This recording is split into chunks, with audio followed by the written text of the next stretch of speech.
നമസ്കാരം, പ്രവാസി മലയാളിയിലേക്ക് സ്വാഗതം. സൗദി അറേബ്യ ഏറ്റവും വേഗത്തിൽ വളർച്ച കൈവരിക്കുന്ന ഗൾഫ് രാഷ്ട്രമായി മാറിയിരിക്കുന്ന കാഴ്ച നാം കണ്ടതാണ്. അതെ, UAEക്ക് പിന്നാലെ സൗദിയുടെ കുതിച്ചുചാട്ടം ഏറെ വാർത്താ പ്രാധാന്യം അർഹിക്കുന്നു. കാരണം മറ്റൊന്നുമല്ല, UAE അതിവേഗം ലോകരാഷ്ട്രങ്ങൾക്ക് മുന്നിൽ കിടപിടിക്കുന്ന രാജ്യമായി മാറിയതിന് പിന്നാലെയാണ് അപ്രതീക്ഷിത നീക്കവുമായി സൗദി അറേബ്യയും രംഗത്തെത്തിയത്.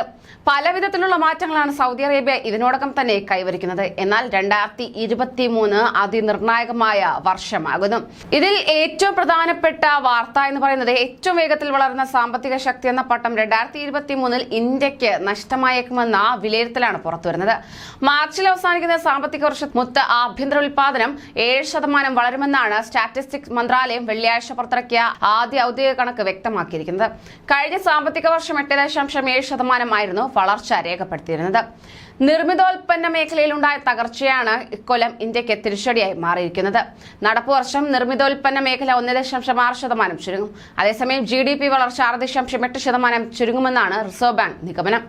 സാമ്പത്തിക വർഷത്തിന്റെ മൂന്നാം പാദത്തിൽ 4.4%, നാലാം പാദത്തിൽ 4.2% വളർച്ച ഇടിയുകയും ചെയ്യും.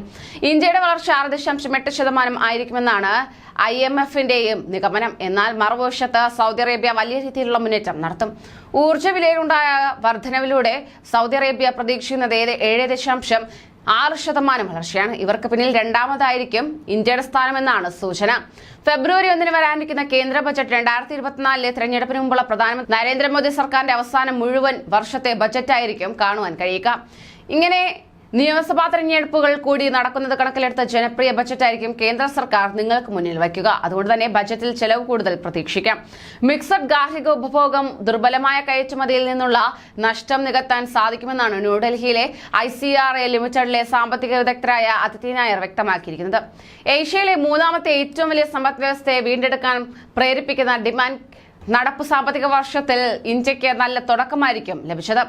എന്നാൽ ഉയർന്ന പണപ്പെരുപ്പം കുറയ്ക്കുന്നതിനായി RBI അഭൂതപൂർവമായ പണനയം കർശനമാക്കിയതിനാൽ തന്നെ ശുഭാപ്തി വിശ്വാസം പെട്ടെന്ന് മങ്ങുകയും ചെയ്തു.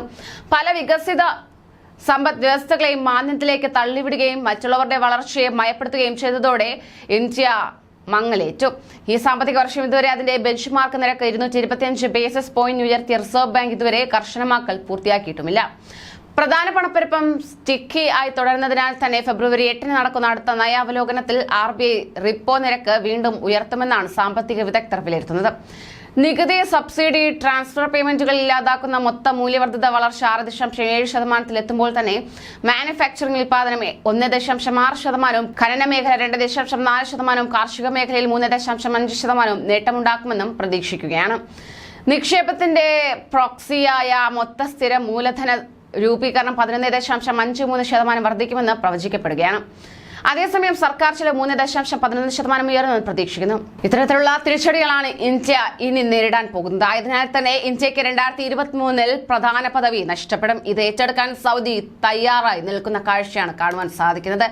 ഇന്ത്യയെ ഈ ഒരു നേട്ടത്തിൽ നിന്നും പിന്മാറ്റിക്കൊണ്ട് സൗദി മുന്നേറുന്ന കാഴ്ചയാണ് കാണുന്നത്. എന്തായാലും ഇനി കാത്തിരുന്ന് തന്നെ കാണാം. കൂടുതൽ പ്രവാസി വാർത്തകൾക്കായി ഈ ചാനൽ സബ്സ്ക്രൈബ് ചെയ്യൂ.